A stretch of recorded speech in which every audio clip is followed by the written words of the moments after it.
We are now in the middle of week 9 of fantasy hockey. We can finally start to determine a little bit whether players are buy lows or sell highs, or whether you should be holding them on your roster. We've been getting a ton of questions regarding trades or what you should do with some of these certain players that we're going to be mentioned in this video. So hopefully this video helps answer some of your questions. My name's Mike, and let's jump into the video.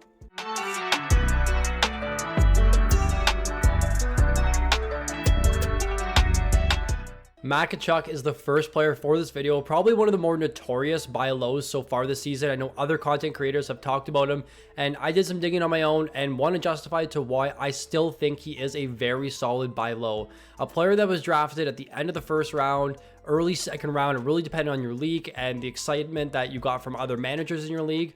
But right now his value is sitting at around round 3 to round 4, a top 30 to 45 player depending on your league and depending on how managers value him, which is probably the lowest point you will ever see Tkachuk this season.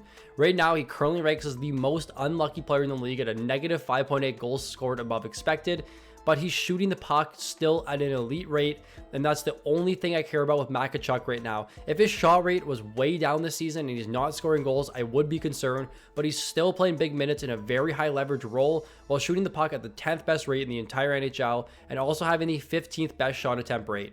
His shooting percentage is way down this season, 4.2%, minus 9% from 2022 rate.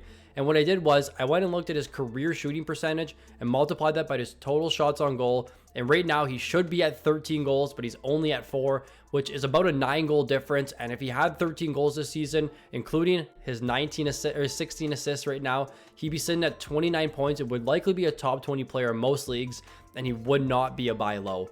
Right now, Tkachuk on pace for the highest shot total of his career at 324, and also the highest shot attempt rate of his career at 574. So we're seeing a lot of positive signs from Tkachuk this season. He's just not putting the puck in the back of the net, but that will come eventually. And the last thing I want to mention is the Florida Panthers. Time and time again, continue to be this super high dynamic offensive team. They lead all Corsi for, shots for, expected goals for. They're always in the top 5. They're currently top 3 in shots for and Corsi for, and top 5 in expected goals for. So they're a very strong offensive team. They just got back the power play 1 quarterback in Brandon Montour, and Aaron Ekblad has finally returned back to the lineup. With Sam Bennett also there, they're fully healthy, the same team that we saw in playoffs, and I expect Tkachuk's production to eventually go back to what we've seen last year when he was back-to-back 100-point player. We could see it again this year. I expect him to have a very strong 3/4 of the season. Boldy is another guy that's going completely overlooked in fantasy right now. There's actually been quite a few mentions in Discord about whether they should be picking up Boldy or not, which is crazy to me. I think in any competitive league, you know you should be holding Boldy if you own him. If he's available on free agency, you definitely need to be rostering him. His preseason ADP 56.3, and he's valued probably outside of the top 100 right now in most leagues. But if you look at the chart here, it breaks down that there really is not much difference in Boldy's production this season relative to last year. His goals per 60 is down by just 0.1. His assists per 60 are up to 1.8. His points per 60 is up to 2.9, and his shots per 60 is slightly down 0.5, which is really minuscule when you look at the big picture. He was injured this season, coming off of injury, but he's still maintaining very strong production. His minutes have been all over the place. I totally get that. You don't want to be rostering a guy that's fluctuating from 12 to 20 minutes, similar to a guy like Owen Tippett, who will be mentioned in this video. But Boldy's on-ice numbers in the Minnesota Wild have been a much better team. They're currently on a 4-game win streak at the time of recording. With Boldy this season, a 63% on-ice Corsi for percentage, the 22nd best in the league, meaning when he's on the ice, his line has offensive pressure 63% of the time, and that's what you want from your players. He also has the 19th best shot attempt rate at 21.79, Corsi for per 60. He's getting the puck to the net. That's exactly what we saw last season when he broke out for over 250 shots. The pace for Boldy is better than it looks on paper. There is no reason for him to be dropped in any leagues coming off a 63-point campaign last year as a 21-year-old. I expect this team to start to turn around eventually and Boldy to be a focal point of their offense. The minutes are fluctuating. Just don't panic on Boldy. Make sure you're looking to trade for him. If you own him, hold him. If not, try and make a move to acquire a guy that was ADP 56 that's being valued outside of the top 100. At the time of recording, just 36% of you are subscribed to the channel, so if you've enjoyed the content so far, make sure you subscribe to stay up to date with all the content that we're going to be pumping out for the rest of the season. In addition, we have updated our projections for the rest of the season. If you're interested in gaining access to that, head on over to our Patreon. The link will be in the description. If you have any questions, make sure you leave a comment in this video or simply message me on Discord. Let's jump back into the video, guys.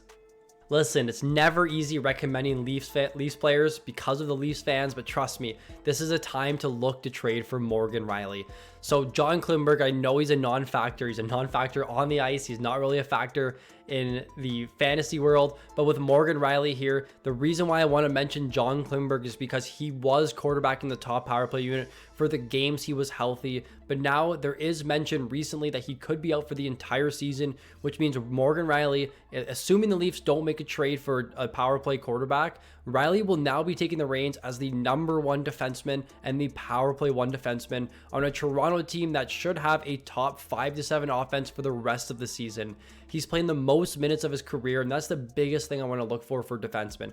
Any defenseman that's playing power play 1 and 25 plus minutes should be a priority of yours to roster on your team over other defensemen that are playing sub 22 minutes and not power play 1. This season for Rielly, 22 games played, 16 points, 47 shots, 47 blocks, 21 hits. Just want to outline that although his points may be a little bit less than you've hoped, he's had very, very strong peripherals and he's playing great minutes. But the one thing with this point, 16 and 22 games, only 4 of those have come on the power play, and he's just most recently been moving the power play over the last 8 games and has just 1 point on the power play. So moving forward, we can expect the production to only improve now that he's getting power play 1 time. The Leafs this season, the 9th most efficient power play. Last season, they were top 10 again. So I expect these numbers to eventually come up. Now, I don't think he can finish as a point per game defenseman, but I can say that 60 plus points is definitely in the realm of possibilities where most managers may not be thinking that right now. I do think that there is a little bit of a degree of difficulty when trying to trade for Leafs players. If you're not from Canada, then it might be a little bit easier. But Morgan Rielly is definitely a guy I want to be targeting. He's playing massive minutes right now. His peripherals are strong and the point upside is great as long as he's quarterbacking the top power play unit with the Toronto Maple Leafs. Moving on now to the players to sell. Brock Boeser is the first player. He's having the best season of his entire career, and honestly, he's already matched his goal total this year in 24 games, 38 less games than last season, and that's a little bit absurd for a player that has never broken 30 goals, but was known for being an elite goal scorer coming out of University of North Dakota. With Brock Boeser this season, he's one of the most lucky players in the NHL with a 4.7 goals scored above expected, the 9th most lucky player in the entire NHL. But the big thing here with Brock Boeser is that shooting percentage, 25.7%.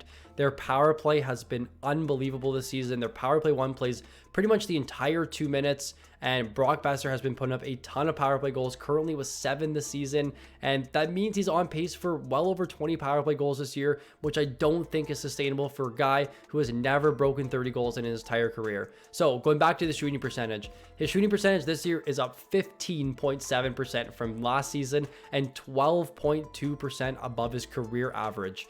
Now, I want to look at Brock Boeser's shooting numbers because when I talked with Matt about Tkachuk, I said, well, his shooting percentage is low. Is he still shooting the puck? And the answer was yes. Brock Boeser's shooting percentage is extremely high. Is he still shooting the puck? The answer is no. 8.58 shots per 60, the 124th best in the league, and a 16.6 shot attempt per 60, which is 84th best in the league. So he doesn't even crack the top 100 for shot rate, but he's currently leading the NHL in goals. I can see this eventually regressing back to the mean with Brock Boeser. This is a perfect time to sell him. I've actually read a couple messages in the Discord about trades involving Brock Boeser that have been very favorable. If you can acquire a undervalued superstar, which I'll mention in the next video, in the next segment, for Brock Boeser, you definitely should be looking at doing that. So again, similar to what I did with Tkachuk, I multiplied Brock Boeser's current shots on goal by his career shooting percentage, 9.45 goals, which is nearly half of what he currently is at. He's going to go on a slump at some point in the season. I don't think a 26% shooting percentage is sustainable. I've seen some people mention that he could be going for the Rocket Richard this season. For me, I don't know if it's possible. If it does, good for Boeser and good for you for adding him in the free agency. But if you drafted him or you add him in free agency, you can get a top 40 forward back that was drafted. You definitely want to be trying to make a move for that. Let me know in the comment section below if you own Boeser and what you're doing with him, or if you have any mock trades that you want to make that include Boeser going the other way and what you're going to get in return. Sam Reinhart, or the second best Sam on the Florida Panthers, 96% rostered. I think he is an extremely solid sell high for you here. A guy that was drafted around top 50 in most leagues, maybe top 75, really depend on your leagues. So he does have a ton of value this season, but a lot of things point to him being a solid sell high if you can get a very good player in return. A 26.2% shooting percentage, the second highest shooting percentage in the NHL with a minimum 300 minutes played, and that's 12.1% above his career shooting percentage. Right now, he's the 18th most lucky player in the league, so not as lucky as Brock Boeser at a 3.5 goal scored above expected rate.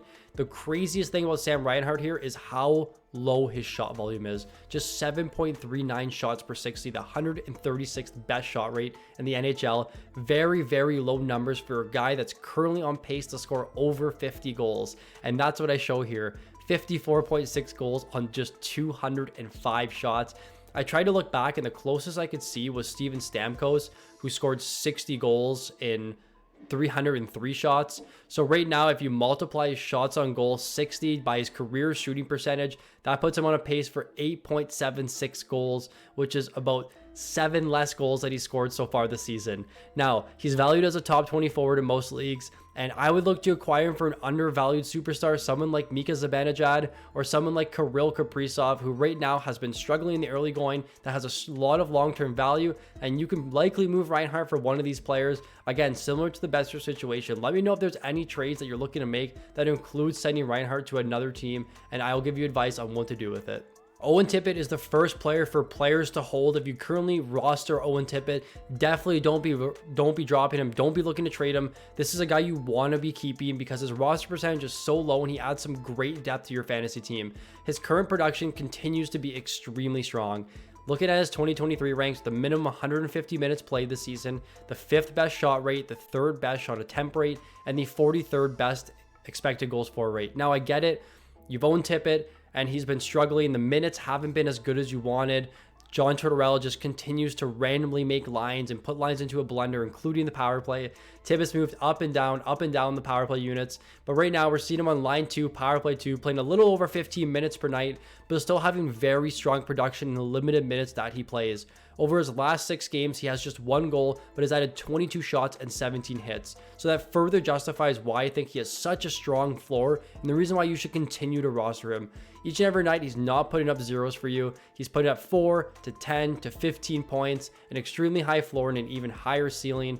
Right now, his current pace, 26 goals, 23 assists, 275 shots, 102 hits, and 49 blocks. He'll be a top 75 player for the rest of the season if you're in bangers leagues. I've been holding him in my biggest league, $100 buy-in league, and I may be dropping Patty Kane to hold this guy. So let me know what you're doing with Owen Tippett. Definitely a guy I want to be holding on all of my teams. The last guy I want to hold, I'm sure we have a ton of questions about what to do with Andrei Svechnikov.